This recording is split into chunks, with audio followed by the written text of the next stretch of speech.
प्यारे बच्चों, अस्सलामुअलैकुम वरहमतुल्लाहि वबरकातुह। क्या हाल चाल, कैसे मिजाज हैं? सब बढ़िया। कैसे चल रही है पढ़ाई आप लोगों की? सब बिल्कुल बढ़िया। हम लोग डिस्कस कर रहे थे अपना chapter liquid solution and colligative properties, है ना। और liquid solution and colligative properties में ये अपना छठा लेक्चर है। आज हम लोग डिस्कस करेंगे एक topic that is osmosis and osmotic pressure. Osmosis किसको बोलते हैं? ऑस्मोसिस सिंपली एक फेनोमेना है। उस फेनोमेना में होता क्या है कि एक मेम्ब्रेन के थ्रू अगर आपने दो सॉल्यूशंस को सेपरेट किया या दो चैम्बर्स को सेपरेट किया तो ऑटोमेटिकली खुद ही, आप कुछ नहीं कर रहे हो, वहां खुद ही एक प्रोसेस फॉलो होता है। क्या? लिक्विड जो सॉल्वेंट है वो सॉल्वेंट एक चैम्बर से दूसरे चैम्बर में फ्लो करने लगता है खुद ही, automatically. That is called spontaneous way. Clear? क्या है ऑस्मोसिस? क्या बोला गया कि जब आप दो चैम्बर में लिक्विड रखेंगे या तो दोनों में सॉल्यूशन बना लो, क्लियर, या एक में प्योर सॉल्वेंट है और दूसरे में सॉल्यूशन है, क्लियर, और उन दोनों चैम्बर को सेपरेट कर दिया आपने। काहे से? सेमी परमिएबल मेम्ब्रेन से। सेमी परमिएबल मेम्ब्रेन से। मेम्ब्रेन तो आप समझते हो कि झिल्ली, है ना। सेमी का मतलब क्या? आधा, है ना। परमेबल का मतलब क्या? परमिटिविटी, इजाजत देना। तो एक ऐसा मेम्ब्रेन है जो कुछ पार्टिकल्स को तो इजाजत दे रहा है जाने की, कुछ पार्टिकल्स को रोक दे रहा है। आपके पास परमिट नहीं, आप नहीं जा सकते। परमिट का कंडीशन क्या है? किसको इजाजत मिलेगी? जिसका साइज मेम्ब्रेन के साइज से छोटा हो। अरे सिंपल एक बात समझ, चाय छानते हैं ना, चाय बना लेते हो तुम, चीनी, पत्ती, दूध और शुगर मिला करके चाय बना लिया। अब बर्तन में से जब कप में चाय निकालते हो तो क्या करते हो? एक छन्नी लेते हो, उसे छान देते हो। क्या छानते हो उससे? ऑब्वियसली पत्ती छन जाती है सर, ये सर नो। चीनी तो डिजॉल्व हो गया, दूध, पानी, वो सब गया मिक्स होकर के उसके अंदर, क्लियर है। बट पत्ती रह जाती है बाहर। क्यों? बिकॉज पत्ती का जो साइज है वो छन्नी के साइज से बड़ा है तो वो रुक गया। सेम कहानी यहां भी हो रही है। सिंपली क्या क्या बोला गया कि जब भी एक प्योर सॉल्वेंट को एक सॉल्यूशन से सेपरेट किया जाएगा एक मेम्ब्रेन के through, that special type of membrane is called semi permeable membrane. Clear है? तो क्या पाया गया? ये गया कि आफ्टर सम टाइम, थोड़ी देर के बाद, यहां हम लिख देते हैं आफ्टर सम टाइम, क्या ऑब्जर्व किया गया कि देखिए ये दोनों कनेक्टेड थे इस ट्यूब के थ्रू और उसमें लगा हुआ था मेम्ब्रेन। थोड़ी देर के बाद क्या देखा गया? आप देखो, ये अपना हॉरिजॉन्टल लाइन था, इस हॉरिजॉन्टल लाइन से ये वाला जो पार्ट है वो नीचे आ गया, है ना, और ये वाला ऊपर चढ़ गया। इसका मतलब क्या हुआ? ये हाइट नीचे कैसे आया और ये हाइट ऊपर कैसे गया? इसका मतलब ये हुआ कि पक्का इधर से इधर लिक्विड का फ्लो हुआ, इधर से इधर फ्लो हुआ। क्लियर है? कहां? सॉल्वेंट से, प्योर सॉल्वेंट से सॉल्यूशन के साइड फ्लो हुआ। क्या तुमने करवाया? नहीं, तुमने तो ये करके छोड़ दिया और थोड़ी देर के बाद देखा कि क्या हुआ कि ये वाला का जितना कॉलम था वो नीचे आ गया हाइट और इसका अमाउंट बढ़ गया, वो चला गया ऊपर। ये जो खुद प्रोसेस हुआ है, इसी प्रोसेस का नाम है ऑस्मोसिस। इसी प्रोसेस का नाम क्या है? पहले तुम जो हुआ है फेनोमेना, उस ऑब्जर्वेशन को समझ लो क्या हुआ है। क्लियर? डिफाइन तो कर ही देंगे। अब इस ऑब्जर्वेशन में हमें क्या दिख रहा है? ऑब्जर्वेशन में हुआ क्या है कि साहब यहां तो सॉल्वेंट था, तो ये सॉल्वेंट मॉलिक्यूल्स इधर से इधर मूव कर गए। किधर से बोलो? प्योर सॉल्वेंट से सॉल्यूशन के साइड मूव कर गए। क्लियर? जिसकी वजह से यहां का अमाउंट घट गया और यहां का अमाउंट बढ़ गया। तो ये जो नॉर्मल लेवल था, नॉर्मल लेवल से ये नीचे आ गया, नॉर्मल लेवल से ये ऊपर चला गया। इसी हाइट को मेंशन किया गया है, डिक्रीज इन हाइट, और यहां increase in height h। Clear? समझ में आ रही बात? तो ऑस्मोसिस क्या है? ऑस्मोसिस क्या है? डेफिनेशन लिखेंगे तो क्या बोलेंगे? सिंपली द ऑटोमेटिक और spontaneous flow of solvent molecules from chamber of lower concentration to higher concentration is known as osmosis. Sir lower higher का क्या मतलब? सिंपली अगर ये प्योर सॉल्वेंट की जगह तुम कोई दूसरा सॉल्यूशन बनाते जिसका कॉन्सेंट्रेशन इससे अगर कम होता तो इधर से इधर ही जाता। सिंपली ये भी समझो, अगर ये प्योर सॉल्वेंट है तो इसमें सॉल्यूट कितना है? 0। तो अगर सॉल्यूट 0 तो इसका कॉन्सेंट्रेशन कितना है? बोलो, इसका कॉन्सेंट्रेशन C1 कितना है? 0। और जबकि इसका C2 कॉन्सेंट्रेशन कुछ भी होगा C, but this is not 0।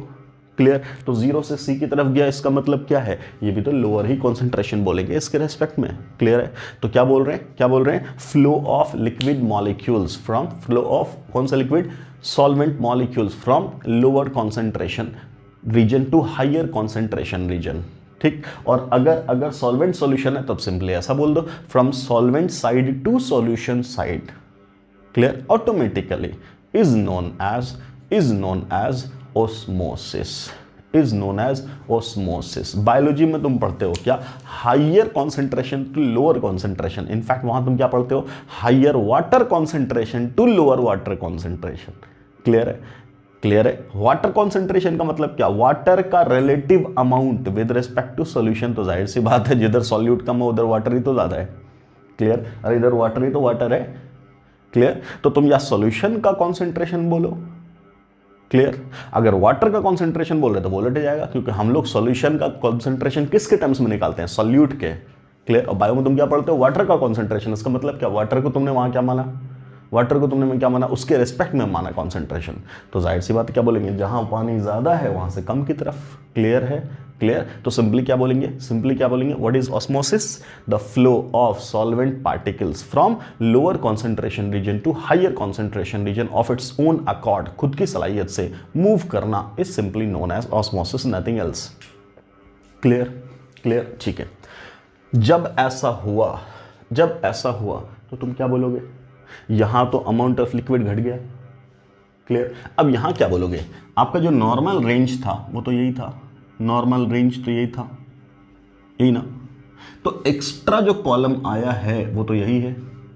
बोलिए यस और नो? एक्स्ट्रा कॉलम जो आया वो तो यही है। तो तुम क्या बोलोगे? इतना सॉल्यूशन इसके अंदर एक्स्ट्रा दिख रहा है। इनफैक्ट वो सॉल्यूशन की बात ही नहीं करेंगे, वहां तो पानी आया। क्लियर? मतलब इतना लिक्विड वहां पे क्या हो गया? इतने लिक्विड वहां पे क्या हो गया? बोलो क्या हो गया? एक्स्ट्रा हो गया है। अगर ये जो एक्स्ट्रा अमाउंट है तो इसकी वजह से नीचे एक प्रेशर लगेगा। ये सर नो? तुम क्या बोलते हो? कोई भी लिक्विड है, लिक्विड का एक कॉलम है, उसकी वजह से नीचे लेयर पे क्या लगता है? प्रेशर लगता है। ये सर नो? और उस प्रेशर को तुम कैसे निकालते हो? बोलो, that pressure is equal to rho ji H. Rho क्या है? Density of the liquid. G क्या है? ग्रेविटी। क्लियर? और एच क्या है? That is height of the column, height of the column. Yes और नो? क्लियर है? तो यहां से हम लोग क्या निकालते हैं? प्रेशर। क्लियर? उस फ्लूइड की वजह से जो प्रेशर लग रहा है that is called rho ji h. Clear? इसी प्रेशर को नाम दिया जाता पाए। इसी प्रेशर को यहां नाम दिया जाता पाए, which is called osmotic pressure. इसी को क्या बोलते हैं हम लोग? Osmotic pressure. क्लियर है? समझ में आ रही बात? इसी को हम लोग क्या बोलते हैं? Osmotic pressure. इस ऑस्मोसिस की वजह से जो एक्स्ट्रा कॉलम बढ़ गया ऊपर, उसकी वजह से जो इस सॉल्यूशन साइड पे प्रेशर आया, दैट प्रेशर इज कॉल्ड, बोल, इसकी वजह से इस सरफेस पे एक प्रेशर फील होगा ना बेटा। ये जो प्रेशर इस पे लग रहा है इसे हम लोग क्या नाम दे रहे हैं? Osmotic pressure, which is equal to rho ji h. Clear है? जितना हाइट ऊपर कॉलम हुआ, क्लियर, उसकी वजह से एक प्रेशर आएगा। इसी को दूसरे लफ्ज में भी डिफाइन करते हैं, ऑस्मोटिक प्रेशर। क्या बोलते हैं?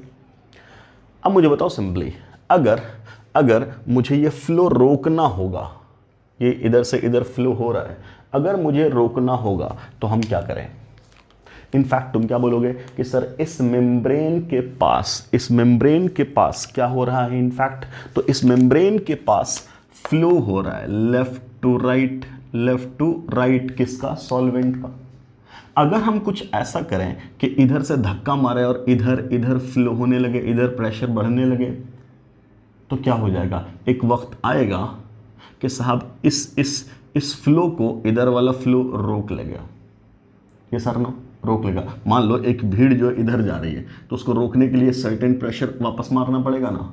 तो क्या बोला जा रहा है? इसका जो फ्लो है इसको रोकने के लिए इस पूरे सरफेस के ऊपर अगर हम बाहर से एक प्रेशर लगा दें, एक प्रेशर लगा दें और प्रेशर को बढ़ाते बढ़ाते बढ़ाते ऑब्जर्व करें कि जस्ट जहां पे ये फ्लो रुक गया उसी जगह हम रोक दें, तो उस सर्टेन प्रेशर को हम लोग क्या नाम बोलेंगे, पाए। क्या बोलेंगे, pi, and which is equal to osmotic pressure. Osmotic pressure क्या बोला जा रहा है, समझना बात को, ये क्या है ऑस्मोटिक प्रेशर, क्या बोला गया, इसकी वैल्यू कितनी होगी जितनी वहां से है। क्लियर, तो तुम क्या बोलोगे, ये ऑस्मोटिक प्रेशर क्या है, ऐसा भी बोल सकते हैं क्या, the minimum amount of pressure, the minimum amount of pressure which must be applied on solution side। किस साइड में लगाए हो तुम, सॉल्यूशन साइड। मान लो दोनों ही सॉल्यूशन होता तो लोअर टू हायर मूव कर रहा है ना, तो हम बोलते हैं to the higher concentration solution side. Clear है, यहां सॉल्वेंट सॉल्यूशन है तो सीधा क्या लिखेंगे, the minimum amount of pressure which must be applied to solution side to just stop osmosis is known as osmotic pressure। Clear, just osmosis को रोकने के लिए जो प्रेशर चाहिए that is called osmotic pressure. Sir अगर हम इससे ज्यादा प्रेशर लगा दें तब क्या होगा, तब उल्टी बात हो जाएगी। अभी इसी दबाव की वजह से तो रुक गया यहाँ का नेट फ्लो। क्लियर, इधर तुम ज्यादा दबा दोगे तो उल्टा उधर चला जाएगा, ये सर नो, इधर से कहाँ चला जाएगा, उधर चला जाएगा। बोलो ये सर नो। अरे नींबू है, नींबू को काट के जब तुम शिकंजी बनाते हो तो क्या करते हो, उसको क्रश करते हो तो वहां से क्या निकल जाता है, रस निकल जाता है। क्लियर, उसी नींबू को जो रस निकल गया, निचुड़ गया ना, उसको पानी में डाल दो, पानी में डाल दोगे तो क्या मिल जाएगा, अब तुम्हें दिखेगा कि उस नींबू के अंदर फिर से क्या आ गया, पानी आ गया, रस नहीं आया, पानी आ गया। क्लियर, पानी आ गया, फिर उसको तुम दबाओ तो तुम देखोगे पानी निकल रहा है। तो वो जो आया उसके अंदर पानी खुद से है, उस मेम्ब्रेन के थ्रू वापस खींच लिया उसने, ये सर नो। क्लियर, तो तुम प्रेशर करके वापस फेंक दिए उधर। क्लियर, तो वो जो नींबू का जो मतलब दबाया हुआ पार्ट है उसके अंदर जो झिल्ली है उसकी कैपेसिटी है कि क्या कर दे, वापस खींच दे पानी को। लेकिन जब तुम एक्स्ट्रा प्रेशर लगाए तो वो फिर से निकल गया पानी उसके अंदर। तो वही बात हो रही क्या, इतना प्रेशर लगा दो कि रुक जाए, तब बोलेंगे उसको ऑस्मोटिक प्रेशर। अगर अप्लाइड प्रेशर ऑस्मोटिक प्रेशर से ज्यादा हो गया तो इधर से इधर उल्टा फ्लो होने लगेगा, इधर से उल्टा इधर फ्लो होने लगेगा। और ये फ्लो कब होगा, ये कब फ्लो होगा, जब क्या बोल रहे हैं, इधर से उल्टा फ्लो इधर होने लगेगा। कब बोलो, इफ बोलो, कब होगा ये, इफ प्रेशर, कौन सा, external applied pressure is greater than पाई।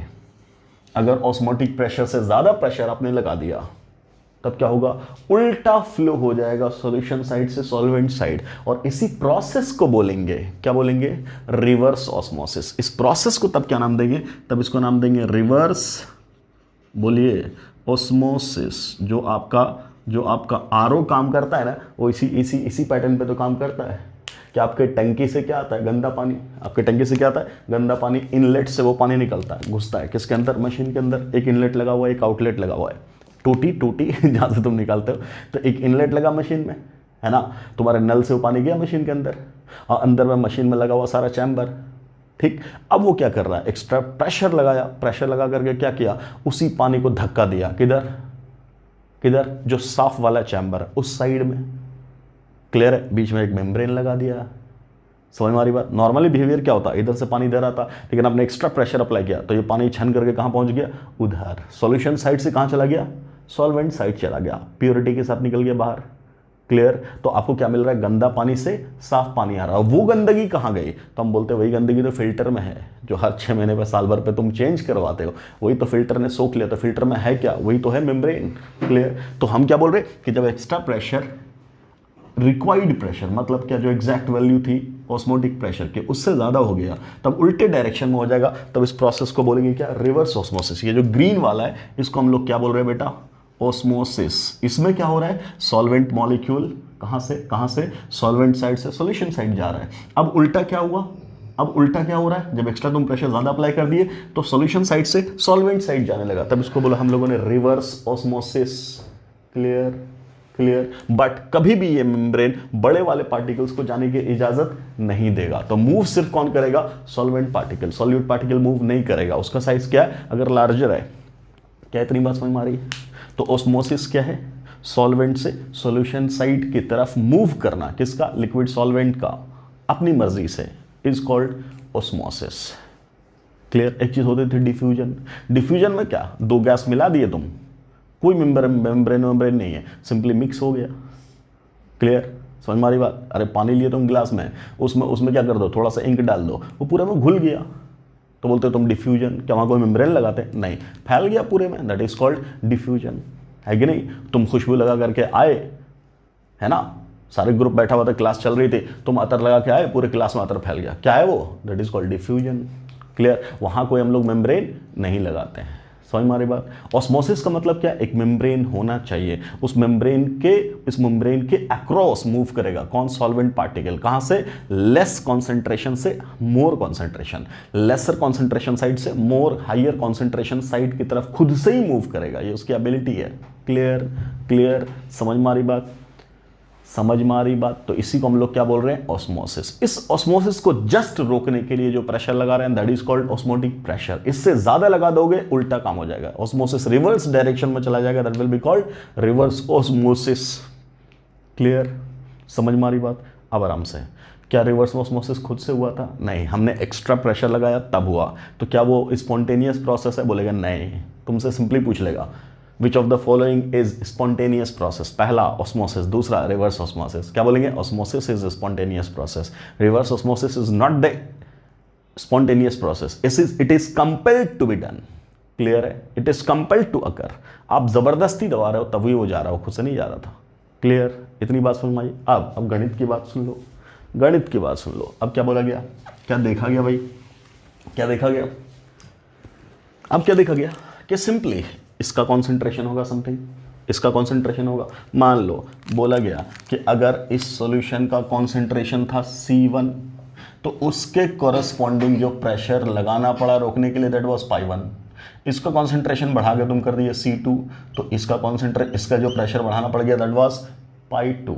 क्या पाया गया?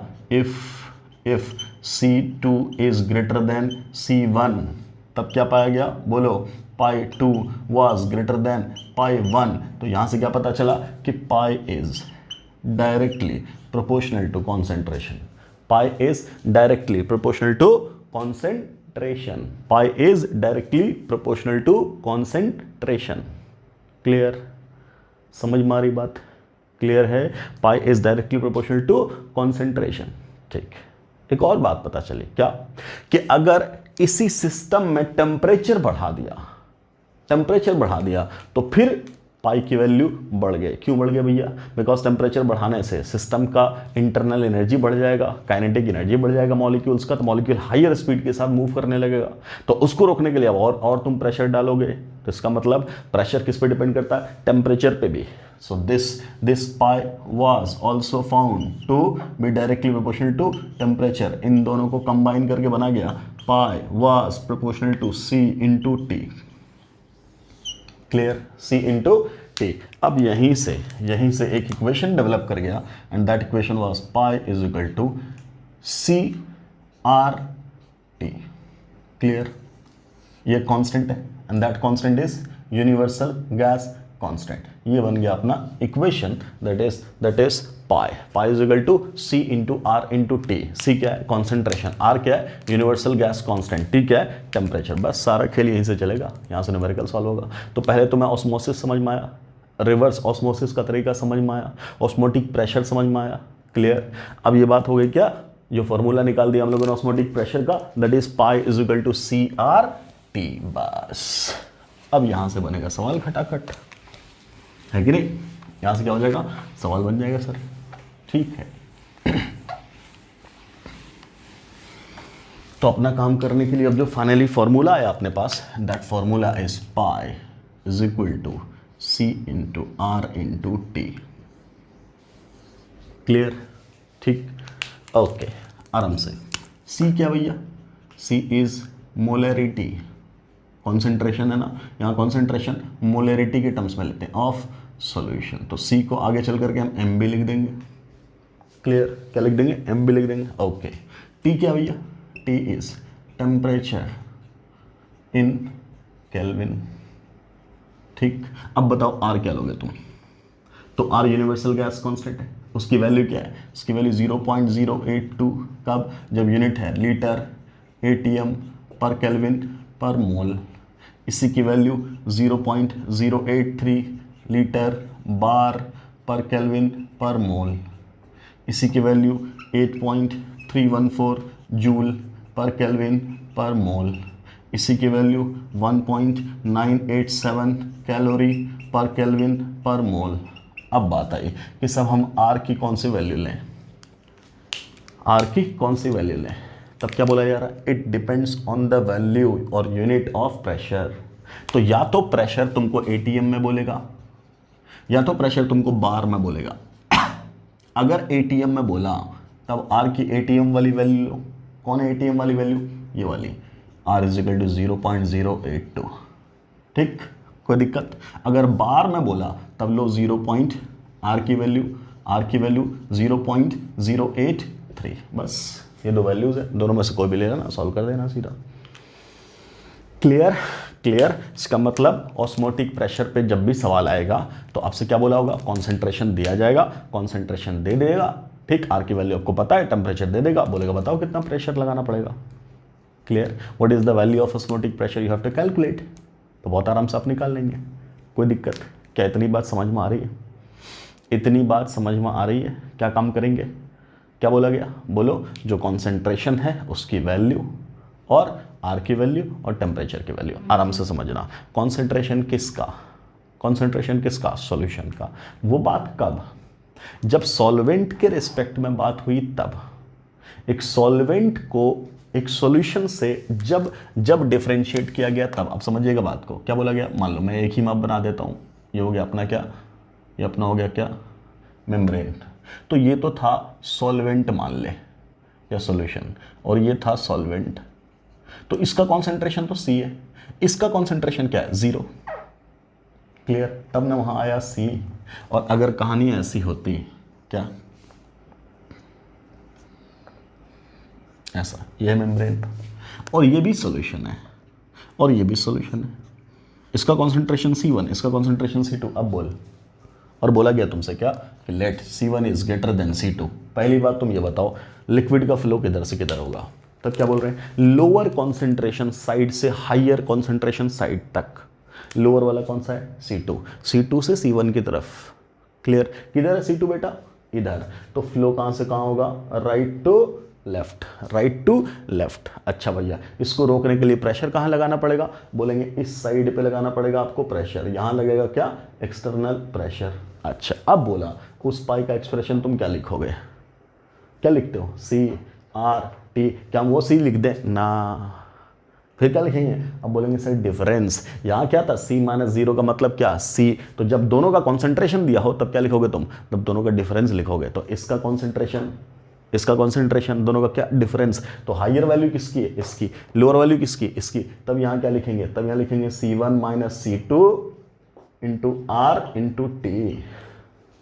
क्लियर, जब दो सॉल्यूशन दिया हुआ है, जब दो सॉल्यूशन दिया हुआ है, क्लियर, क्लियर, और दोनों का कॉन्सेंट्रेशन दिया हुआ है, तब हम लोग क्या बोलेंगे, दोनों के कॉन्सेंट्रेशन का difference will be your C। क्या इतनी बात समझ में आ रही है, क्लियर। क्योंकि इस डिफरेंस की वजह से ही तो जा रहा था। मान ले, सोच के देख, ये भी 1 मोलर होता, ये भी 1 मोलर होता, क्या लिक्विड कहीं से कहीं फ्लो करता, बोलेंगे बिल्कुल नहीं। Why sir, because there is no difference of concentration. Yes sir, no. तो जब डिफरेंस ऑफ कॉन्सेंट्रेशन 0 हो, या इधर भी पानी ले लें उधर भी पानी ले लें, तो बोलेंगे दोनों का दोनों प्योर सॉल्वेंट है, कहीं को मूव करेगा कहीं, यस सर, नो। क्लियर, तब क्या कहेंगे, कहीं से कहीं मूव नहीं कर रहा। ठीक, तो मूव कब करेगा, when there is difference of concentration, when there is difference of concentration. Clear, इतनी बात समझ में आ गई। ये है अपना क्या, ऑस्मोसिस। अगर इन दोनों चैम्बर का कॉन्सेंट्रेशन बराबर होता तब इन दोनों चैम्बर को तुम क्या बोलते कि सर नेट फ्लो नहीं है, नेट फ्लो नहीं है। क्लियर, क्लियर, तब इन दोनों सॉल्यूशन को आपस में बोलते आइसोटोनिक। तब क्या बोलते, बोलो आइसोटोनिक। क्या बोल रहे, क्या बोल रहे, इफ क्या C1, अरे ऐसा, if C1 is equal to C2 then both the solutions are isotonic, both the solutions are called isotonic। Clear, क्या बोला जा रहा है, आइसोटोनिक।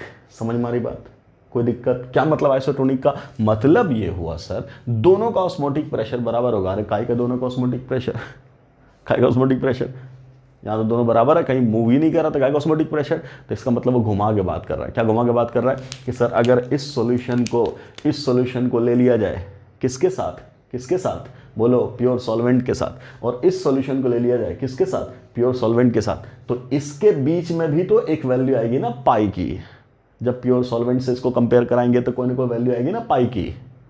क्लियर? और इसको भी सेपरेट कर देंगे, मान लो ये पाई 2 है, और इसको भी अगर हम प्योर सॉल्वेंट के साथ लेंगे तो इसकी भी कुछ वैल्यू आएगी ना पाई की।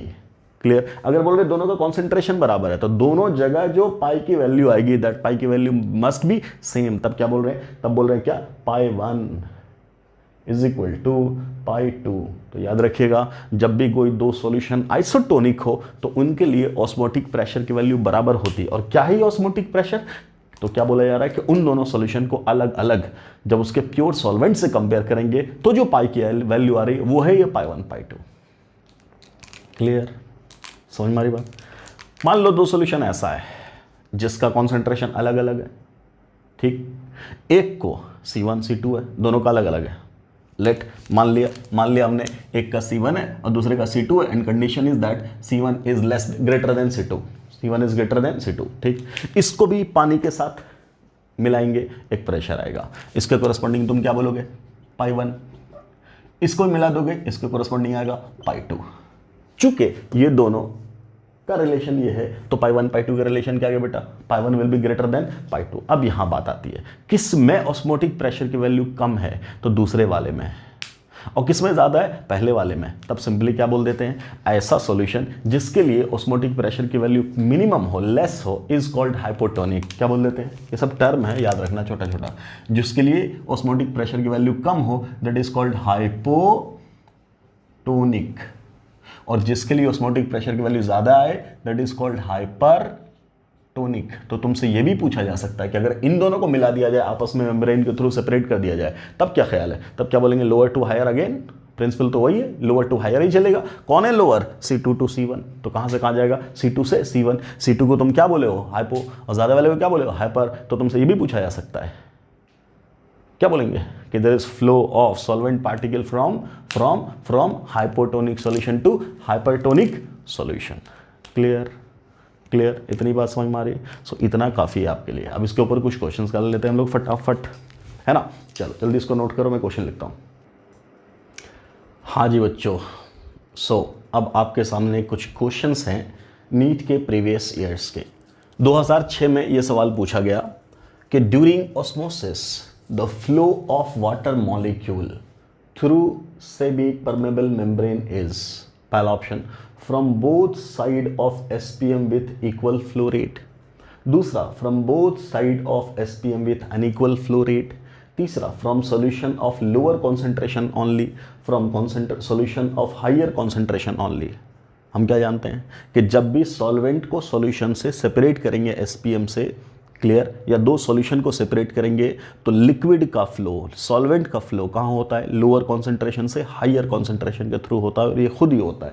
तो आंसर क्या बोलेंगे sir, C will be the correct answer. Theoretical सवाल था, एक लाइन का सीधा, ठीक। अगला सवाल 2006 में ये भी सवाल पूछा गया, ए सॉल्यूशन कंटेनिंग 10 ग्राम पर decimetre cube of urea is isotonic with 5% solution of a non-volatile solute. What is the molecular mass of this non-volatile solute? ये बोला आपसे, ठीक है। कोई बात नहीं, आपके पास दो सॉल्यूशन है, एक सॉल्यूशन के लिए पाई 1, दूसरे सॉल्यूशन के लिए पाई 2। क्लियर? हमने बोला आइसोटोनिक है तो दोनों का ऑस्मोटिक प्रेशर क्या होगा, बराबर, हमने कर दिया। इसके कॉरेस्पॉन्डिंग क्या फॉर्मूला बनेगा, C1R × T। टेम्परेचर सेम है, टेम्परेचर के बारे में कोई मेंशन नहीं है तो सेम है, ठीक। अगले इसके लिए C2RT, ये दोनों टर्म चला गया, इसका मतलब कि C1 = C2। ओके, तो यहां से क्या बात आई, बोलो, C1 = C2। अब इसकी मोलरिटी निकाल दो, उसकी मोलरिटी निकाल दो, ठीक। किसका बोला है, यूरिया। पहले यूरिया की बात कर लेते हैं। 10 ग्राम पर डेसीमीटर क्यूब, डेसीमीटर क्यूब का मतलब लीटर होता है। सो यू हैव गिवन 10 ग्राम पर लीटर, 10 ग्राम पर लीटर। इसका मतलब सॉल्यूशन का अगर 1 लीटर है, आराम से समझना, सॉल्यूशन का याद है ना सब कुछ, यूनिट कन्वर्जन वगैरह, है ना। क्लियर? तो क्या बोल रहे हैं, अगर 1 लीटर है तो उसमें यूरिया कितना ग्राम है, 10 ग्राम है। इसका मतलब हम सॉल्यूशन का वॉल्यूम क्या बोलेंगे, 1 लीटर, ठीक। और सॉल्यूट कितना उसके अंदर बोलो बेटा, 10 ग्राम बोलेंगे, ठीक। इसका मोलर मास कितना होता है यूरिया का, 60। तो number of moles of solute कितना हो गया, 10/60।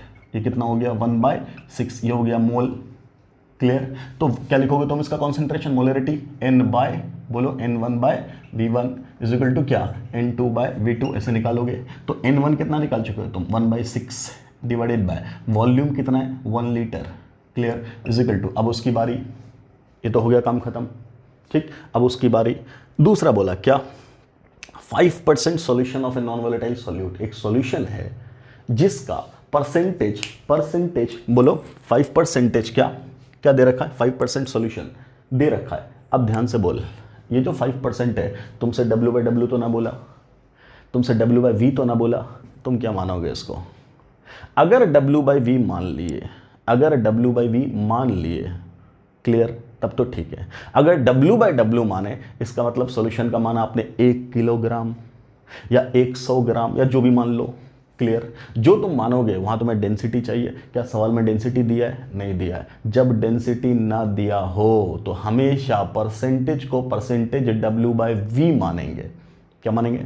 परसेंटेज W/V मानेंगे। इसका मतलब अब बोला 5% W/V, पहले इसको समझ लो। 5% W/V को मैंने अभी तक आपको क्या समझाया है, सॉल्यूशन कितना बोलेंगे बेटा, 100 ml, सॉल्यूट कितना बोलेंगे, 5 ग्राम, बस इतना बोला, अपना खेल खत्म है। क्लियर? कोई दिक्कत? ठीक। जो सॉल्यूट है उसका मोल क्या लिखोगे तुम, मास बाय मोलर मास, तो मास हो गया 5, मोलर मास हो गया M, कैपिटल M, ठीक। अच्छा, वॉल्यूम सॉल्यूशन का कितना है, 100 ml, तो वॉल्यूम इन लीटर कितना हो गया, बोलो 100 ml का मतलब 0.1 लीटर, खत्म। इतना ही तो करना है, इतना ही तो करना है। पुट द वैल्यू, जब वैल्यू पुट करोगे तो यहाँ क्या आएगा, 5 bye molar mass M divided by 0.1, so it becomes कितना, 50/M, और ये कितना आ गया बोलो, 1/6। तो 1/6 इज इक्वल टू 50/M। तो मोलर मास कितना आया, 6 गुना 500, सॉरी 50, मतलब क्या, 300। चेक करो 300 कहीं है? Yes sir, A is the correct answer. तो ऐसा लुल सवाल, सीधा सीधा सवाल आता है नीट में। क्लियर? अच्छे क्वेश्चन तो आईटी में बनते हैं, नीट में कोई सवाल का दम ही नहीं है। तो तुम देख लो, एकदम सीधा सीधा सवाल पूछेगा, ठीक। चलिए आइए अगले सवाल पे आइए। What is our third question, let us see that. बिल्कुल घबराना नहीं है, एकदम NCERT के पैटर्न पे चलना है, और नीट के लिए उससे ज़्यादा जाने की ज़रूरत नहीं है। बिल्कुल सिंपल सिंपल पढ़ते चले जाना है। जितनी बात है ना नीट के सिलेबस में, बस उतना ही पढ़ना है, क्योंकि अपने पास टाइम है नहीं बहुत ज़्यादा, और ज़्यादा पूछने वाला है ही नहीं, तो काय को हम पढ़ें एक्स्ट्रा। ओके, अगला सवाल देख। अगला सवाल बोला 200 ml of an aqueous solution of a protein contains its 1.26 gram. The osmotic pressure of this solution at this temperature is this much. Find out molecular mass of protein.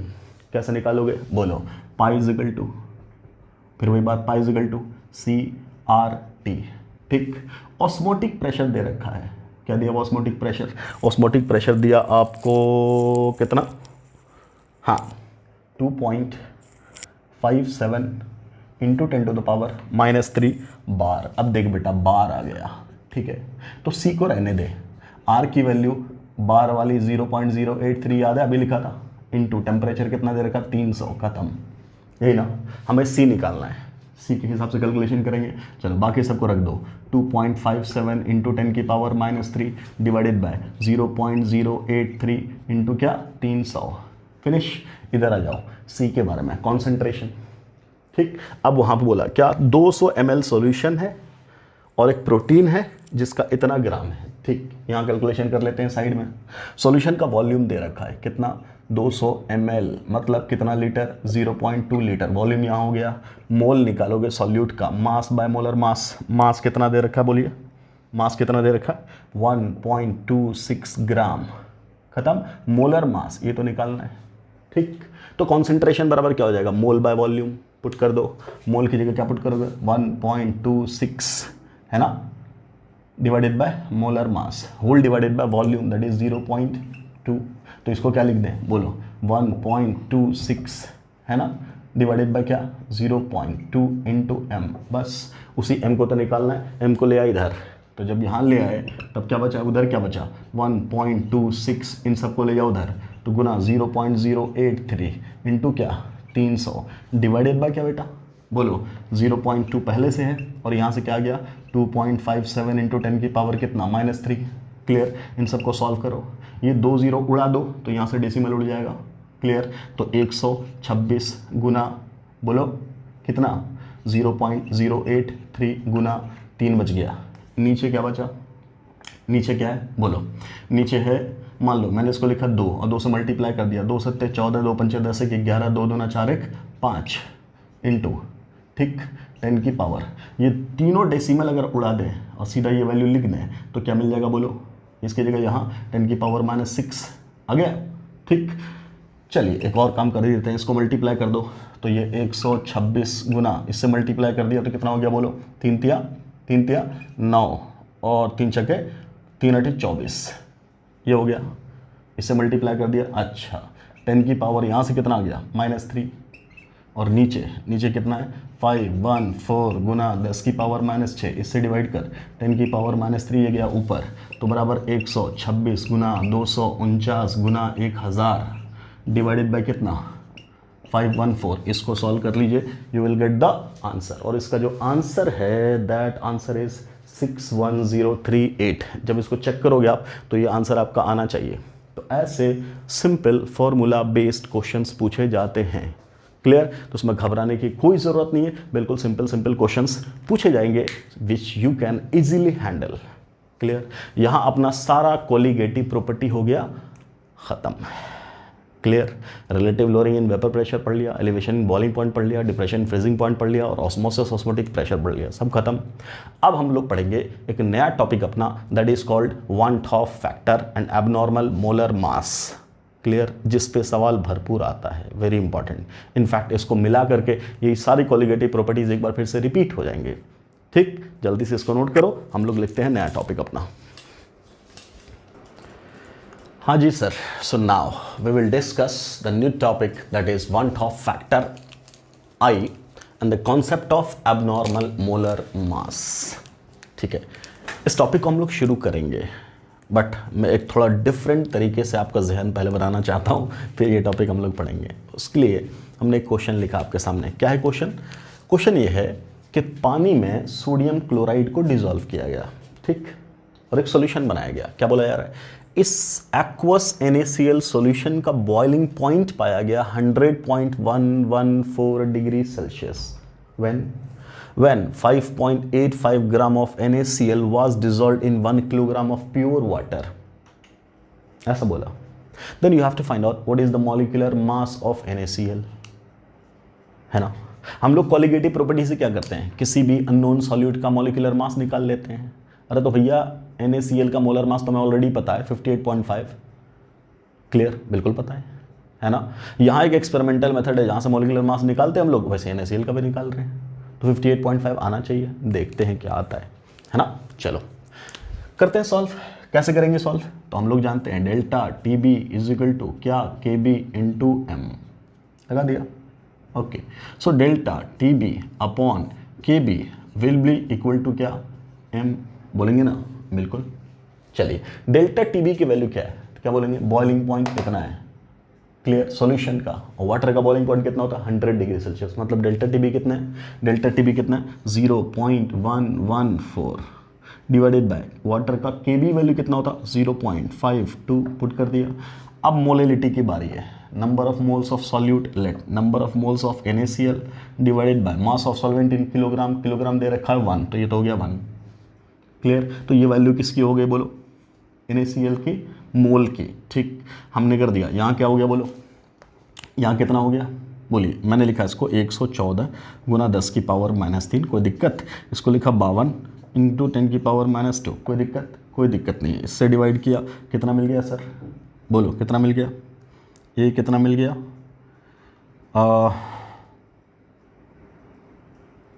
एक minute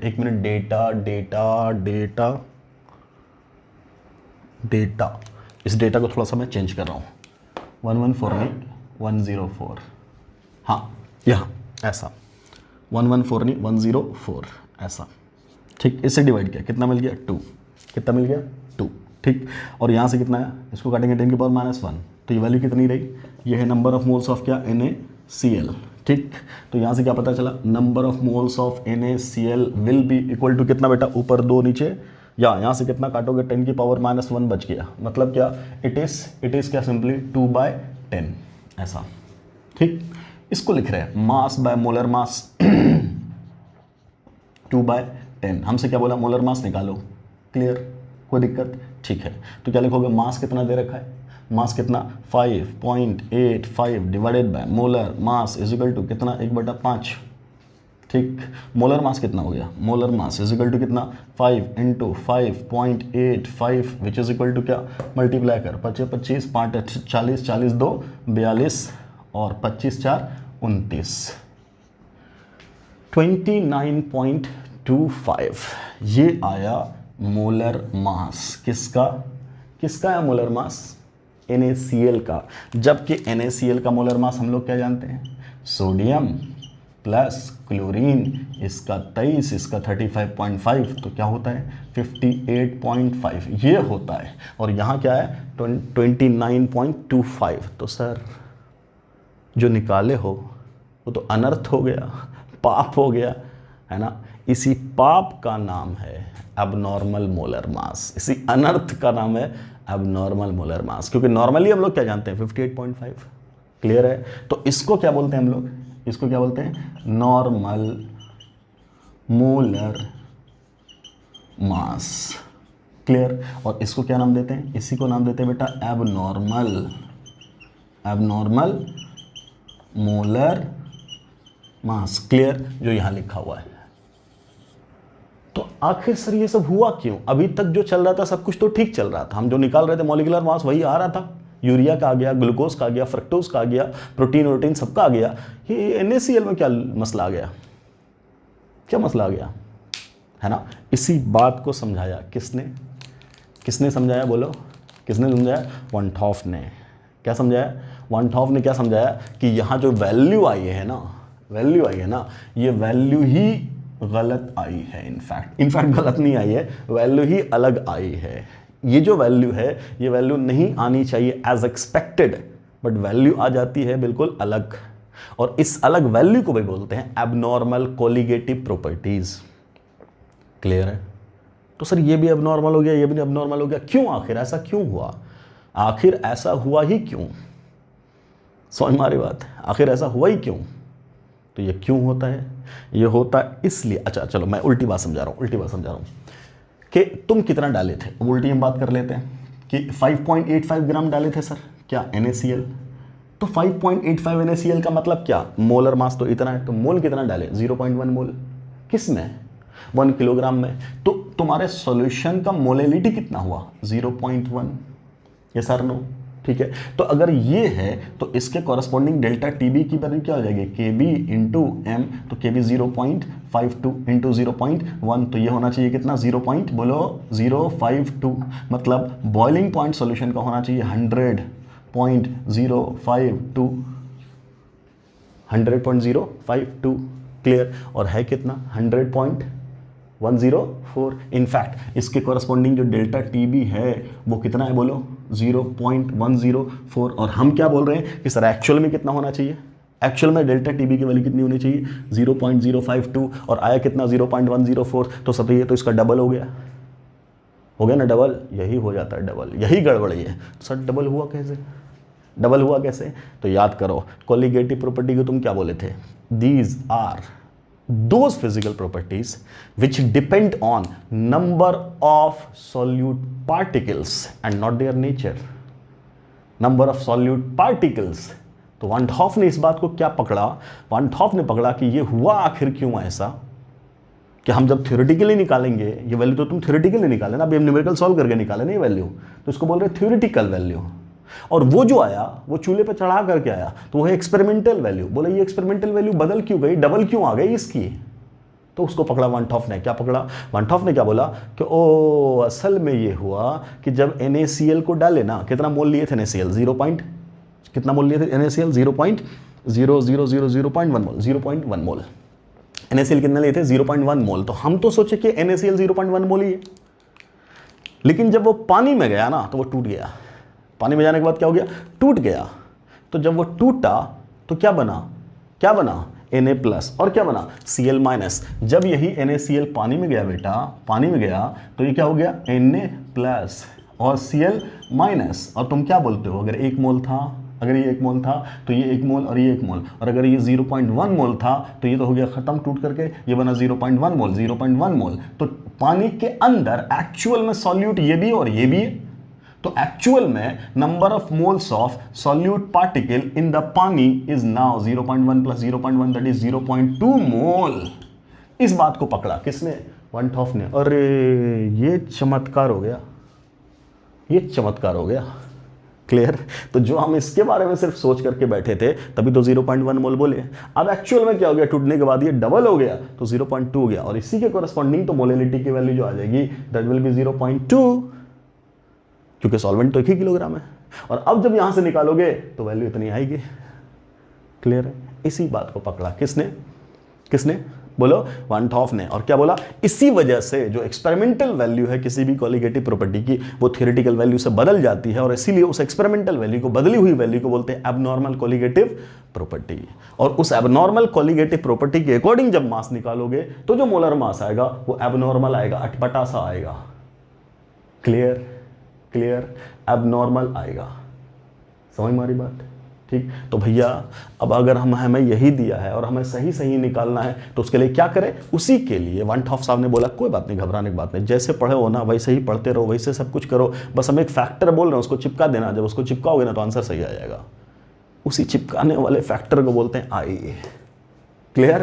तो हमें calculation किसका सीखना है, किसका सीखना है, बोलो, वन टॉफ फैक्टर आई का। क्लियर। तो बस हम बोर्ड मिटाते हैं, फटाफट शुरू करते हैं। चलिए तो देखते हैं वन टॉफ फैक्टर आई। इसके लिए क्या बोला वन टॉफ ने बोला कि आई जो सिंपली है that is van't Hoff factor i is simply क्या बोला, number of particles after dissociation और एसोसिएशन। क्लियर। अभी जैसे बोले ना टूटता है वैसे जुड़ता भी है। बेंजीन में अगर एसिटिक एसिड को लो लोगे ना तो वो डैमर बना देगा, उसको बोलते हैं एसोसिएशन। देखेंगे अभी। Clear. Divided by number of particles before dissociation और एसोसिएशन। ये है फॉर्मूला सिंपली किसका बोलो, आई निकालने का। अलग अलग सब्सटेंस के लिए आई अलग अलग आएगा। क्लियर। सिंपली समझिएगा। मान लो हमने लिया था अभी NaCl, ये टूट के दे रहा है Na प्लस और दे रहा है Cl माइनस।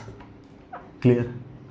हमारे पास है K प्लस सॉरी KCl, ये टूट गया K प्लस Cl माइनस। हमारे पास है CaCl2, ये टूट गया Ca2 प्लस 2Cl माइनस। हमारे पास है AlCl3, ये टूट गया Al3 प्लस 3Cl माइनस। हमारे पास है मान लीजिए Al2SO4 होल 3, ये टूट गया पूरा। हमने बोला ये बनेगा Al3 प्लस और ये बनेगा SO4 2 माइनस। यहाँ 2 एल्यूमिनियम 2 लगा दो, 3 सल्फेट 3 लगा दो, खत्म। ऐसे ही K4FeCN6 तोड़ दो 5 में, है ना, ऐसा। अब सुन ध्यान से, इन सब के कोरस्पॉन्डिंग अगर मैं आई निकालना है तो क्या बोलेंगे, इसके कोरस्पॉन्डिंग क्या बोलोगे तुम, बोलो आई ऑफ NaCl। क्या बोलोगे, टूटने के बाद कितने पार्टिकल हैं, 2, ठीक, ऊपर रख दिया। टूटने से पहले कितना है, 1, आई कितना आया, 2। क्लियर, कोई दिक्कत। अच्छा, यहां टूटने के बाद कितना है, बोलिए, 2। टूटने से पहले 1, आंसर 2। यहां टूटने के बाद कितना है, बोलिए, 3। टूटने से पहले 1, कितना, 3। यहां टूटने के बाद कितने, 4। अरे बोलो रे, 1 और प्लस 3 4। क्लियर, 4 पार्टिकल, पहले 1, कितनी वैल्यू आई, 4। यहाँ 2 प्लस 3 5, आई की वैल्यू कितनी हो जाएगी, 5/1 बराबर कितना, 5। क्लियर है, समझ में आ रही बात? ऐसे निकालते हैं क्या, डिसोसिएशन के बाद आई की वैल्यू। क्लियर? क्लियर? अगर डिसोसिएशन हो रहा, ध्यान से सुन, अगर डिसोसिएशन हो रहा है तो टूट करके ज़्यादा ही पार्टिकल बनेंगे ना, ज़्यादा ही पार्टिकल बनेंगे ना। मतलब एक बात गारंटी है, क्या गारंटी है? I of dissociating solute must be greater than 1। अब उसकी वैल्यू 2, 3, 4, 5 जो हो जाए, बट वो 1 नहीं हो सकता। इसीलिए याद करो कॉलिगेटिव प्रॉपर्टी जब हमने शुरू किया था तब क्या बोला था? The solute particle must be neither associating nor dissociating. पहले डिसोसिएट पढ़ लो, फिर एसोसिएट भी देख लेंगे। एसोसिएट तो ये बोला ना, डिसोसिएटिंग। क्लियर? क्लियर? तो अलग अलग पार्टिकल्स हैं, इसकी कहानी ये हो गई। अब ध्यान से सुन, ये हमने क्या माना कि ये 1 लिए थे, पूरा का पूरा टूट गया तब ना, पूरा का पूरा टूट गया तब ना। अगर पूरा का पूरा नहीं टूटता तब, मान लो हम बोलते कि एक पार्टिकल है जो 5% टूटता है, 20% टूटता, 80% टूटता, 70% टूटता, तब क्या ले लेते? 2 पार्टिकल। अगर ये बोलता मैं 50% टूटा, 50%, इसका मतलब क्या? इसका मतलब क्या? आधा टूटा। जब आधा टूटता तो तुम यहाँ क्या 1 और 1 ले लेते? बोलेंगे नहीं सर, नहीं सर, अगर ये 1 मोल था, आधा टूटा तो आधा ही ना टूटा है। क्लियर? समझ में आ रही बात? क्या पूरा टूट गया? नहीं।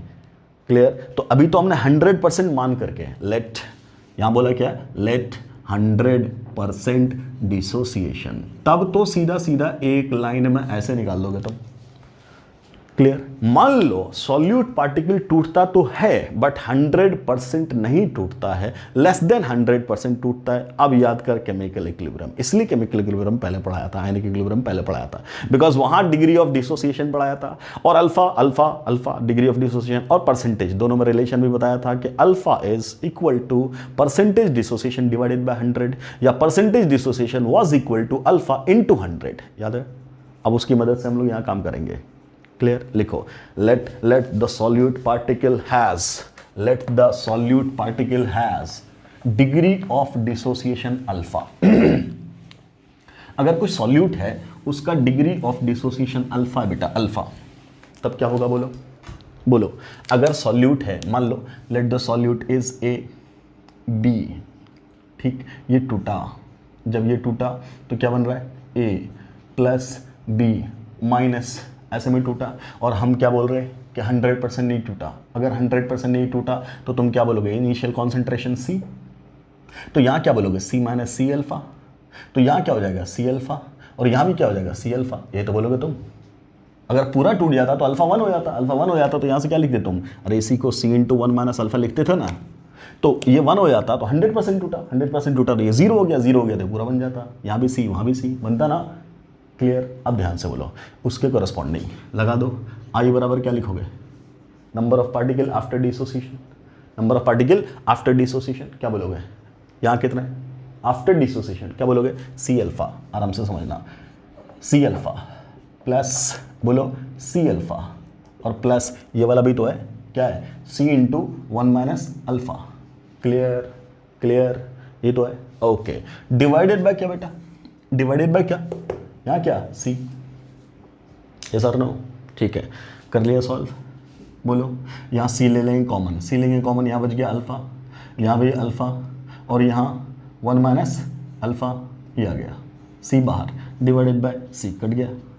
क्या मिला? बोलो, अल्फ़ा प्लस अल्फ़ा, एक अल्फ़ा से एक अल्फ़ा गया। क्लियर? ऊपर क्या आया? बोलो 1 प्लस अल्फ़ा, ये आया आई, ये आया आई। किसके लिए? किसके लिए? ए बी टाइप के लिए। किसके लिए आया? ए बी टाइप के लिए। Yes sir no? क्लियर? किसके लिए आया? ए बी टाइप के लिए। ठीक है, यही चीज़ मैं बोल रहा हूँ, यही चीज़ मैं बोल रहा हूँ। मान लो अगर तुम्हारे पास होता ए बी 2 टाइप, तब ये कैसे टूटता? ए 2 प्लस 2 बी माइनस, तब तुम क्या लिखते? अगर कॉन्सेंट्रेशन सी है तो यहाँ क्या लिखते? बोलो सी इंटू 1 माइनस अल्फ़ा, और यहाँ क्या लिखते? सी अल्फ़ा, और यहाँ क्या लिखते? 2C alpha. बोलो, लिखते ना? ठीक, कर लो इसका कॉरस्पॉन्डिंग कैलकुलेशन, हम रिजल्ट्स लिखते चले जाएंगे, है ना। इसके लिए क्या आया? इसके लिए क्या आया? आई की वैल्यू आई 1 प्लस अल्फ़ा। ठीक है, इसके लिए चेक करते हैं, इसके लिए क्या आएगा? आई इज इक्वल टू क्या लिखोगे तुम? After dissociation. आफ्टर डिसोसिएशन क्या है, C alpha plus 2c alpha, मतलब क्या, सीधा में लिख दिया 3c अल्फा प्लस इस वाले को लिख दिया क्या, c minus C alpha divided by, शुरुआत में कितना था c, क्या बोल दोगे तुम, बोलो 3c alpha minus C alpha, तो कितना बच गया 2c अल्फा प्लस क्या c डिवाइडेड बाय c ले लो कॉमन, तो c लिया कॉमन तो क्या बच गया 1 प्लस 2 अल्फा डिवाइडेड बाय क्या c कट गया, वैल्यू कितनी आई 1 प्लस 2 अल्फा। बोलिए इसके कॉरस्पॉन्डिंग वैल्यू क्या मिली, i is equal to 1 plus 2 alpha. आया क्या, यस सर। मान लो सर हम तीसरी बात करें, let the system is like this, मान लीजिए a 2 b 3 और ये ऐसे टूटता है, कैसे a 3 प्लस और 3b 2 माइनस, ऐसे टूटा ना, ऐसे टूटा, तो तुम क्या बोलोगे, इसके करस्पॉन्डिंग अगर ये c था तो यहाँ क्या c माइनस सी अल्फा है ना, और यहाँ क्या 2c अल्फा और यहाँ क्या 3c अल्फा, याद करो इक्विलिब्रियम लिख सकते हो ना, बिल्कुल लिख सकते हैं सर। अगर लिख दिया तो बोलो बेटा इसके कॉरस्पॉन्डिंग क्या बोलोगे तुम, आई की वैल्यू बोलो, क्या लिखोगे बोलिए, आई की वैल्यू क्या लिखेंगे, तो आफ्टर डिसोसिएशन 2 और प्लस 3 कितना 5c अल्फा और प्लस क्या c और minus C alpha divided by क्या c, यहाँ से सॉल्व कर लो, 5 माइनस 1 कितना हो गया 4c अल्फा, तो c plus 4c alpha divided bye c ले लिया कॉमन, तो 1 प्लस 4 अल्फा डिवाइडेड बाय क्या c खत्म, सो i बराबर क्या बोलो 1 plus 4 alpha, clear, 1 plus 4 alpha. इसके कॉरस्पॉन्डिंग i की वैल्यू क्या आई 1 प्लस 4 अल्फा, क्लियर। क्या किसी को कोई कंफ्यूजन है, नहीं सर कोई कंफ्यूजन नहीं है। अगर ये कंफ्यूजन नहीं है, बस इसी तीनों से बनाने का अपना एक फॉर्मूला, क्या फॉर्मूला बन जाएगा वो देखो ध्यान से, क्या फॉर्मूला बन जाएगा, आराम से सुन। इसके डिसोसिएशन के बाद नंबर ऑफ पार्टिकल कितने बने, n की वैल्यू 2, एक और एक 2। इसके डिसोसिएशन के बाद n की वैल्यू कितनी हुई, 1 और प्लस 2 3, मतलब 100% मान करके n सेट करना है, ठीक, कि अगर 100% टूटता तो पार्टिकल कितने बनते, 1 और 2 3, ये अगर 100% टूटता तब कितना बनता 2 3 5। अब तुम सीधा चेक करो, क्या चेक करोगे कि अगर ये 2 होता तब यहाँ है 1 प्लस अल्फा, ये 3 होता तो यहाँ 1 प्लस 2 अल्फा, ये 5 होता तो यहाँ 1 प्लस 4 अल्फा, मतलब जितना n है उसमें से एक कम, क्लियर। तो क्या बोल रहे हैं समझ में आ रही बात। इसका कहने का मतलब क्या है कि कोई भी सब्सटेंस दिया हुआ है उसको तुम 100% मान के तोड़ दो, तोड़ने के बाद n निकालो, n क्या मतलब, let n is equal to number of particles of solute after 100% dissociation, ऐसा मान लिया, तब मतलब एक जनरल फॉर्मूला हम लोग निकालने वाले हैं, तब क्या आएगा, तब i बराबर क्या आएगा, सीधा बोलो 1 प्लस यहाँ क्या लिखें n कितना था 2, तो क्या इसको 2 माइनस 1 लिख सकते हैं, बिल्कुल। इसको क्या लिख सकते हैं 3 माइनस 1 लिख सकते हैं, बिल्कुल। इसको क्या लिख सकते हैं 5 माइनस 1 लिख सकते हैं, बिल्कुल। तो जनरली क्या लिखेंगे, बोलो 1 plus n minus 1 into alpha, ये हो गया i। तुम यहीं से अगर अल्फा निकालना चाहते हो तब तुम क्या बोलोगे, बोलो i डिवाइडेड बाय, यहाँ से ये ले जाए इधर, तो i minus 1 divided by n minus 1, answer. तुमसे उल्टा बोल दे, तुम्हें i they they n they they alpha बोले, निकाल देंगे। बोले परसेंटेज डिसोसिएशन बताओ, अल्फा को 100 से मल्टीप्लाई कर देंगे, बोलो यस और नो, क्लियर। आराम से सुन, यही अगर अल्फा 100% होता, 100% डिसोसिएशन, अल्फा की वैल्यू क्या लेते तुम, तो क्या बोलते, अल्फा की वैल्यू 1 सर, 1 रखते ही यहाँ क्या हो जाता 1 प्लस n माइनस 1, 1 खत्म, i बराबर n, क्लियर। तो ये हुआ क्या, जनरल फॉर्मूला, किसके लिए डिसोसिएटिंग सॉल्यूट के लिए, क्लियर। जब उसका alpha is the degree of dissociation, उसके टर्म्स में i की वैल्यू निकालेंगे तब इतना। मान लो तुमसे बोले क्या NaCl है जो 90% डिसोसिएट हो रहा है, ठीक, बताओ अब डेल्टा की वैल्यू बताओ, तब तुम क्या निकालोगे, पहले i निकाल लेंगे i, ऐसे सॉल्व करके आंसर आ जाएगा, क्लियर। जल्दी इसको नोट करो, फिर मैं एसोसिएटिंग पार्टिकल की बात करता हूँ। चलो जी बच्चों, सो टाइम के अभाव की वजह से मतलब 1 घंटा के लेक्चर पूरा होने वाला है, तो फिर आप डर जाओगे सर इतना ज़्यादा पढ़ा दे रहे हो, है ना, तो फिर खैर इसलिए हमने जो सारी चीज़ें पहले ही लिख करके तैयार कर ली है कि शॉर्ट टाइम में बस सिर्फ आपको बता दे, आप नोट कर लो, है ना। तो खैर 1 घंटे के लमसम में ही अपना लेक्चर कंप्लीट हो जाएगा। सो सी सब कुछ वैसा ही है। ये अपना एसोसिएशन का केस क्लियर।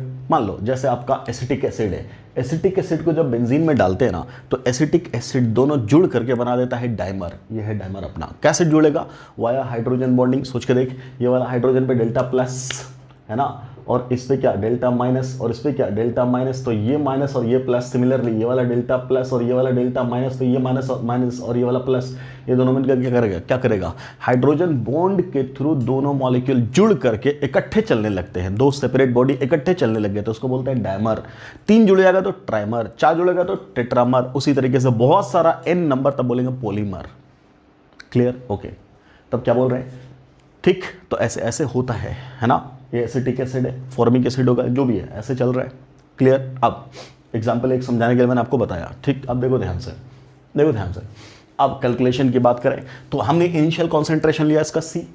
अगर अल्फा डिग्री ऑफ एसोसिएशन है, एसोसिएशन, तो दैट विल बी क्या? अल्फा। तो यहाँ क्या बोल देंगे? बोलो C माइनस C अल्फा। तो यहाँ क्या हो जाएगा? बोलो यहाँ क्या हो जाएगा? यहाँ से C अल्फा गया तो यहाँ से बनेगा कितना? उसका आधा। क्यों? अरे ये चीज़ क्या है? इसको तुम क्या लिखोगे? 2 लिखोगे ना बेटा। 2 एसिटिक एसिड मिलकर के 1 बन रहा है। तो इनफैक्ट ये रिएक्शन कैसा है? 2A giving A2 type reaction है ना। तो यहाँ का स्टोइचियोमेट्रिक कोफिशिएंट 2, यहाँ का कितना? 1। तो यहाँ से C अल्फा गया तो यहाँ क्या बन गया? C alpha by 2। तो number of particle after dissociation या एसोसिएशन जो फॉर्मूला है अपना, उसके कॉरस्पॉन्डिंग क्या लिखेंगे? आफ्टर बोलो, आफ्टर एसोसिएशन क्या बोलोगे? ये वाला प्लस ये वाला सबको जोड़ देंगे तो ये वैल्यू आएगी, ये वैल्यू आएगी। C काट दिया, बचा क्या? 1 माइनस अल्फा बाई 2। सिमिलरली अगर 3 पार्टिकल होता तब बोलते क्या? 3x से क्या बनता? x3। तो यहाँ लिया C माइनस C अल्फा, यहाँ क्या बन गया? बोलो C अल्फा बाई 3। वाई यहाँ 3 और यहाँ 1 है तो क्या बन जाएगा? 1/3 बनेगा। ठीक, फिर सॉल्व कर दिया तो I की वैल्यू क्या आ गई? 1 माइनस 2 अल्फा बाई 3। क्लियर? यहाँ 2 था तो 1 अल्फा बाई 2, यहाँ 3 था तो 2 अल्फा बाई 3। क्लियर? तो यहाँ अगर n होगा तब क्या बोलेंगे? नीचे तो रह जाएगा n, ऊपर क्या हो जा रहा है? बोल, नीचे रह गया n, ऊपर क्या हो गया? n minus 1। तो लिख देंगे ऐसा। इसको सॉल्व करोगे, फाइनली ये एक्सप्रेशन आया किसका? एसोसिएशन का। और यही चीज I बराबर 1 plus n minus 1 into alpha, ये किसका आया था? बोलो, डिसोसिएशन का। अब ये दोनों फॉर्मूला याद रखने की जिम्मेदारी आपकी है। एसोसिएशन में ये फॉर्मूला लगाना है, डिसोसिएशन में ये फॉर्मूला लगाना है। काय को? आई निकालने के लिए। बस ये थी कहानी आपके आई की। अब यहाँ से एक और इम्पॉर्टेंट ध्यान से बात सुनो। क्या? कि सर वही एसिटिक एसिड जो जुड़ता है ना, कहाँ? नॉन पोलर सॉल्वेंट में, उसी को पानी में रख देंगे तो तुम क्या बोलते हो एसिटिक एसिड को? सर एसिड है, एसिड तो क्या देगा? H प्लस देगा। H प्लस दिया इसका मतलब क्या हुआ? आयनाइज हुआ। इसका मतलब क्या हुआ? नंबर ऑफ पार्टिकल्स बढ़ेंगे, मतलब क्या हुआ? डिसोसिएशन हुआ। ये सर नो, तो इसका मतलब वही एसिटिक एसिड पानी में या किसी भी पोलर सॉल्वेंट में एसोसिएट के बजाय डिसोसिएट होगा, लेकिन नॉन पोलर सॉल्वेंट में वो एसोसिएट हुआ। तो तुमसे एक बेहतरीन सवाल बनाया जा सकता है। क्या बनाया जा सकता है? कि sir what are the values of I for acetic acid with respect to a solvent water and with respect to a solvent benzene? तो क्या बोलोगे? वाटर के रेस्पेक्ट में I की वैल्यू ग्रेटर देन 1। डिसोसिएशन मैंने बोला था, डिसोसिएशन के लिए I की वैल्यू ग्रेटर देन 1 और एसोसिएशन के लिए I की वैल्यू लेस देन 1। यस और नो? तो पानी के रेस्पेक्ट में उसकी वैल्यू क्या हो जाएगी? Greater than 1। और बेंजीन के रेस्पेक्ट में क्या हो जाएगी? Value less than 1। याद रखिएगा इस बात को। क्लियर? ये सारी कहानी हो गई I के करस्पॉन्डिंग। अब एक बार I निकल गया तो यही तो बोला वन टॉफ ने, क्या? कि इस I को चिपका दो, तुम्हारा सारा कोलिगेटिव प्रॉपर्टी नॉर्मल बन जाएगा। बस क्या लगा देना है? C।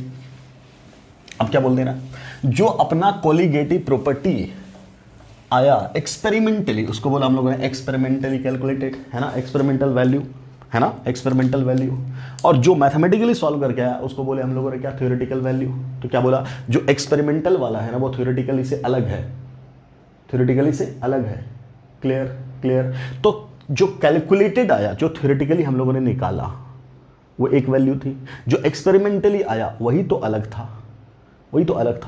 तो इसका मतलब एक्सपेरिमेंटल वाला थ्योरेटिकल के बराबर कब हो जाएगा? जब तुम उस थ्योरेटिकल को उस I से मल्टीप्लाई कर दोगे। क्या कहने का मतलब है? मतलब I से अगर आप थ्योरेटिकल वैल्यू को मल्टीप्लाई कर दोगे, तो किसके बराबर आएगा? बोलो, एक्सपेरिमेंटल के बराबर आएगा। तो I बराबर क्या हुआ? एक्सपेरिमेंटल बटा थ्योरेटिकल। क्लियर? तो इसी को लिखते हैं I इज इक्वल टू क्या? बोलो, observed colligative property divided by क्या, कैलकुलेटेड कॉलिगेटिव प्रॉपर्टी। ये जो ऑब्जर्व्ड है ना बेटा, ये ऑब्जर्व्ड क्या है, जो तुम ऑब्जर्व किए का इस एक्सपेरिमेंट से, तो उसको बोलते हैं एक्सपेरिमेंटल। ये जो कैलकुलेट किए काय से पेन पेपर पे, इसको बोलते हैं थ्योरेटिकल। जो नाम दे दो सब बराबर है। क्लियर? तो यही तो तुम सॉल्व करके लाए थे, वो मैच नहीं कर रहा था, तो वन टॉप ने क्या बोला, इसको चिपका, तो किसमें चिपका, इसमें चिपका, मतलब आई गुना this will give you the same answer. Clear? ठीक सर, मोलर मास का मुद्दा तो रह गया, ओके नो प्रॉब्लम। कोई भी तुम कॉलिगेटिव प्रॉपर्टी उठा लो, उस कॉलिगेटिव प्रॉपर्टी के इन्वर्सली तो होता मॉलिक्यूलर मास। अरे होता कि नहीं होता? मान लो हम सिंपलेस्ट उठा रहे हैं, सिंपलेस्ट कौन सा, सिंपलेस्ट उठा रहे हैं कौन सा, बोलो बोलो। मान लो हमने उठा लिया क्या, डेल्टा टीबी का फॉर्मूला क्या था, के बी इंटू क्या, एम। ठीक, अच्छा ये रखा हमने डेल्टा टीबी अपॉन कर दिया क्या, के बी। मोलेनिटी को क्या लिखे हैं, number of moles of solute divided by mass of solvent in KG, यही ना। अच्छा, number of moles of solute का क्या, मास ऑफ सॉल्यूट बटा molar mass of solute into mass of solvent in KG. हमें किससे मतलब है, मोलर मास से। बोलो मोलर मास और डेल्टा टीवी इनवर्सली प्रोपोर्शनल हुआ कि नहीं? बिल्कुल हुआ सर। बोलो हुआ ना। इसका मतलब क्या है, जो बात तुम कॉलिगेटिव प्रॉपर्टी के लिए निकाले हो, उसका उल्टा मोलर मास के लिए लिख दो तो आंसर सेम आएगा। क्या कहने का मतलब यही आई बराबर क्या लिखा जाएगा, बोलो कैलकुलेटेड है ना, डिवाइडेड बाय क्या, ऑब्जर्व्ड। बोलेंगे ऑब्जर्व्ड। अच्छा, जो ऑब्जर्वेशन से मिला, ऑब्जर्वेशन का मतलब क्या, एक्सपेरिमेंटली जो वैल्यू से मिला, उसी को तो तुम बोले एबनॉर्मल। यस सर, जो कैलकुलेट किए हैं, अरे कैलकुलेट तुम कैसे किए, Na+Cl मतलब क्या, 23 + 35.5, तो ये कितना है 58.5। तो ये नॉर्मल था कि एबनॉर्मल था, नॉर्मल। तो इसी को कैलकुलेटेड वैल्यू क्या बोलते हैं, normal molar mass divided by abnormal molar मास। बस भैया यही हो गया अपना कॉलिगेटिव प्रॉपर्टी खत्म। अब इस पे क्वेश्चंस की बारी है, वो हम लोग कर लेंगे अपने नेक्स्ट लेक्चर में। तो इस लेक्चर में हम लोगों ने अपना चैप्टर सॉल्यूशन कर लिया खत्म नीट के लेवल से। इसके अलावा भी अगर आपको कहीं कोई डाउट रह गया हो, परेशानी रह गया हो, दुविधा रह गई हो, ज़रूर पूछे। क्लियर? ठीक, तो अब आप टेस्ट के लिए बिल्कुल तैयार रहना, है ना। मैं सुबह ही सुबह अपलोड कर दूंगा इस लेक्चर को, अभी है ना, अभी बनाया, अभी 1-2 घंटे में अपलोड कर दूंगा मैं। क्लियर?